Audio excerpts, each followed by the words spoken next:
Myku në shtëpi, jasti ta parandaloni gjatë muajve të ftohtë. Reaksionet alergjike, sëmundjet e rënduara dhe problemet të traktit respirator.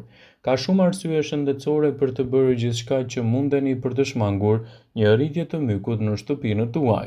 Shëndeti i shtëpisë suaj gjithashtu do të vuaj, pasi myku dëmton dhe strukturën e shëndetit tuaj. Në raste më të rënda, kjo mund të çojë në shkatrimin e mobiljeve, gjithashtu imunitetit dhe ambienteve të dhomës. Ekspertët tregojnë se për të kontrolluar më mirë shëndetin tuaj është të ajrosni dhomën tuaj ose ambientet me myk sa më mirë. T'i pastroni dhe t'i fshini ato. Termoizolimi i ambienteve tuaja është mënyra më e mirë.